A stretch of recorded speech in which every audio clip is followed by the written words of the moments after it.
Y finalmente esta semana todos estuvimos absolutamente pendientes de lo que tiene que ver con las catástrofes naturales. Estamos hablando de huracanes, de terremotos, el huracán Irma, que por estas horas está azotando a Cuba y se lo espera en Miami, y el terremoto que ayer afectó de manera impresionante el sur de México. Escuchamos unos audios y vemos un informe sobre este terremoto, después analizamos esta cuestión. Sentí mucho miedo, de verdad que sí sentí mucho miedo. Estoy en un 20 piso, en el piso número 20, y fue bastante importante. Pero tenemos que seguir orando y pidiéndole a Dios que nos dé mucha conciencia colectiva también, porque hubo mucha unión de todos ayudándonos a bajar y apoyándonos unos con otros. Nadie se quiso pasar sobre otro, sino nos dábamos la mano para que todos nos ayudáramos a bajar y nos indicábamos dónde estaban las puertas de salida. Horrible, en mi vida había sentido algo tan feo. Se sintió primero suave, ya después, ya acostada, tembló bastante y fue impresionante como empezamos a bajar por las escaleras, y una vez bajando por las escaleras tembló más fuerte, que sentía que nos batuqueábamos, y eso fue horrible. Todo fue espantoso, más que todo se derrumbó, todo. La verdad, no tengo cómo explicarse.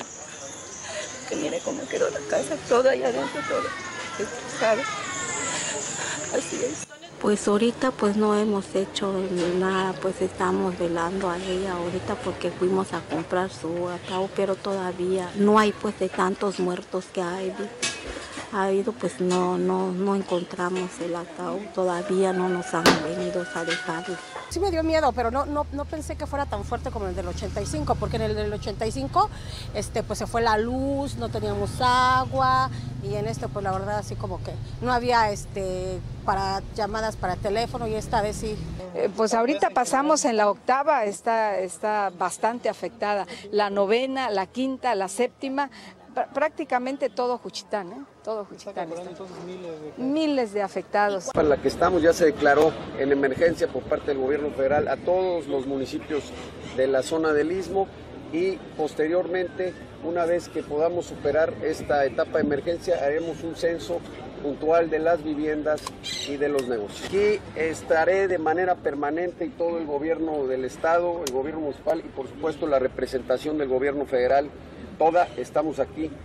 Oaxaca está de pie, y todos mis paisanos y paisanas, lo más importante es que sepan que no están solos. Se trató de un sismo de gran escala, con esta actualización de 8.2 grados, y evidentemente pues dejando varios daños y afectaciones.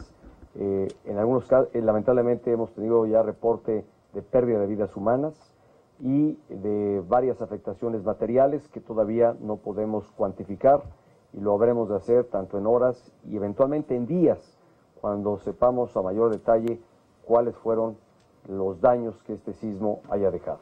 Es probable, y de ahí el llamado a la población para que esté muy atenta a través de los medios de comunicación de cualquier alerta o información que emita Protección Civil. Es probable y previsible que haya una réplica. Bueno.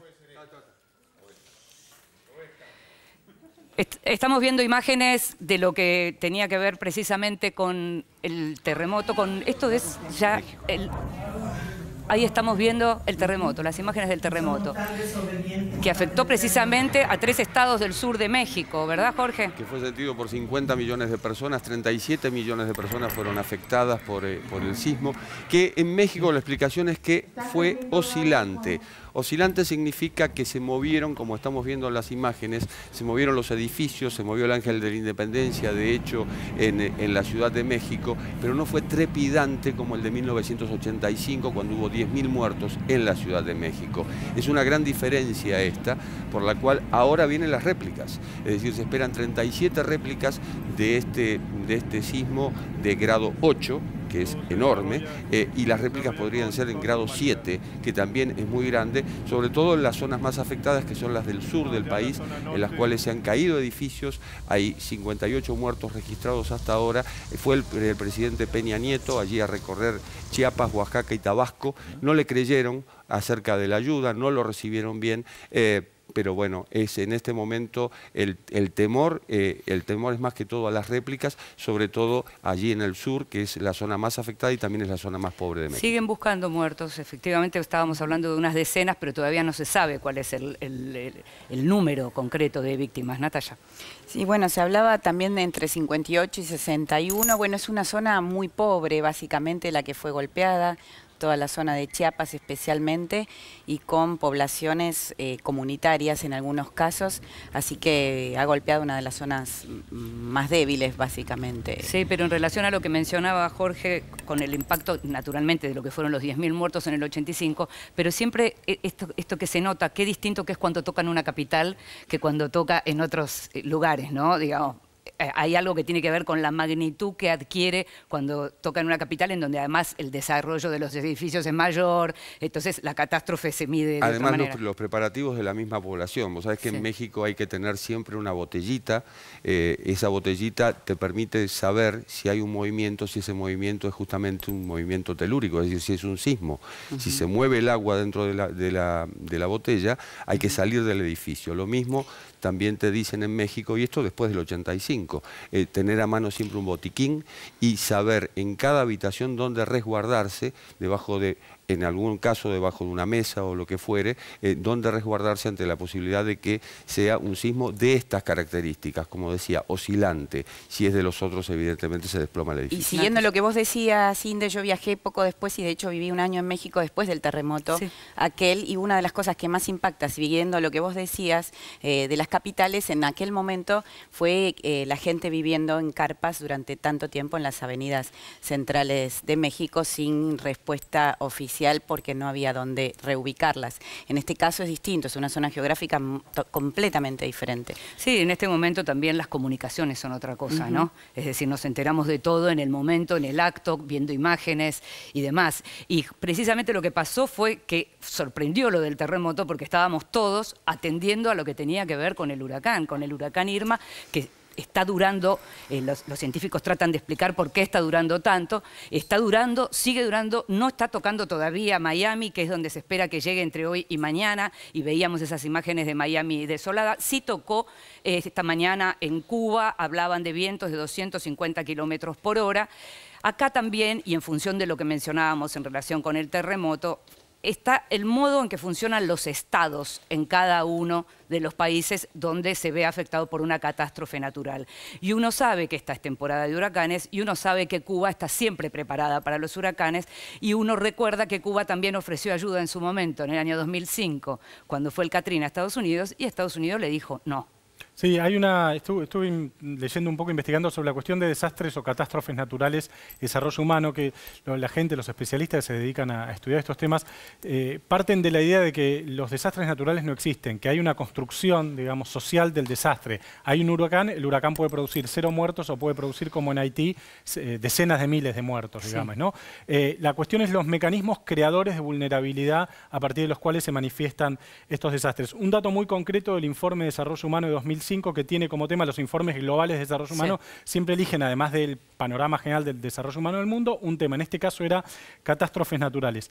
El 11% de la población expuesta a catástrofes naturales vive en países pobres, solo el 11%. Ahora, el 55% de los muertos producto de catástrofes naturales vive en países pobres. Es decir, hay mucha menos gente que vive en países pobres expuesta a estos desastres que la gente que efectivamente muere. Esto se explica básicamente porque si un huracán, digamos, ejemplificadamente, si un huracán toca la costa de Haití, no es lo mismo que si toca la costa de Miami o de La Habana, digamos, porque hay en algunos casos estados con capacidad de prevenir esto, con capacidad de prevenir, por ejemplo, las epidemias que se producen después de esto, ¿no? Cuando la gente queda sin casa. Uno de los grandes temas, el agua potable. Muchos muertos se producen no en el momento de la catástrofe, sino en las semanas o en los meses posteriores por epidemias, por contagios, por falta de atención médica, etc. Entonces, parece que una relación y una idea interesante, por lo menos yo lo encontré como una idea interesante, es la construcción social de una catástrofe. Sí, al mismo tiempo lo que tiene que ver con la manera en que están preparados para recibirlo y cómo están no solo las personas, sino los edificios, lo que pasó en el Caribe, con el 95% de San Martín, con el 95% de Antigua. Bueno, El caso ese que José mencionaba, Cuba con el huracán Matthew tuvo solo 34 muertos. En Haití y en otras zonas del Caribe hubo cientos. En Cuba no hay una alta tecnología. Discutíamos hace un rato cuál es el nivel de desarrollo, cómo se mide. En Cuba sí hay un alto nivel de desarrollo en prevención de huracanes. Vos misma, cuando cubriste Katrina, en aquel momento fuiste testigo de la desigualdad de un país como los Estados Unidos. Golpeó más a zonas que estaban menos preparadas que lo que puede golpear ahora Miami. Hay destrozos millonarios, sin embargo hay menos muertos. En eso se basa la organización para prevenir. Sí, creo que lo que pasa en Estados Unidos, y ahora te doy la palabra, Raúl, con esto, tiene que ver también con la centralización o no y la tercerización o no de la ayuda. En Estados Unidos está tercerizada la ayuda y está dependiendo de cada uno de los estados y en ese momento golpeó justamente, igual que ahora el terremoto en México, las zonas más pobres. Entonces, no, a diferencia de Cuba, en donde el Estado, el gobierno central, se ocupa de todo lo que tiene que ver con la isla, ¿no? Sí, en esto tiene que ver, y en estas cuestiones de prevención tienen que ver no solo la infraestructura preparada para soportar una situación que es previsible, como puede ser un huracán estacional, sino también la capacitación de la gente para saber cómo actuar frente a esto. A mí me tocó estar en Cuba a poco de un huracán, poco después de un huracán a principios de los 2000, y una de las cosas que me llamaba la atención, no solo cómo habían respondido, en ese caso habían tenido creo que 3 muertos, sino que hacían el análisis posterior de por qué habían muerto estas 3 personas. Es decir, porque encontraban que eran todas causas evitables, por las cuales habían sido descuidos de estas personas que provocaron esas muertes, porque se cuestionaban que tuvieran 3 víctimas después de un huracán que en ese momento había arrasado la isla por la mitad. Inclusive se habían movilizado todas las máquinas viales hacia ese lugar y se habían detenido todas las obras que se estaban haciendo en el resto de la isla porque estaban trabajando en la reparación. Justamente digo esto porque me acuerdo que me tocó charlar con obreros viales que estaban bajo licencia justamente porque no tenían las máquinas en La Habana.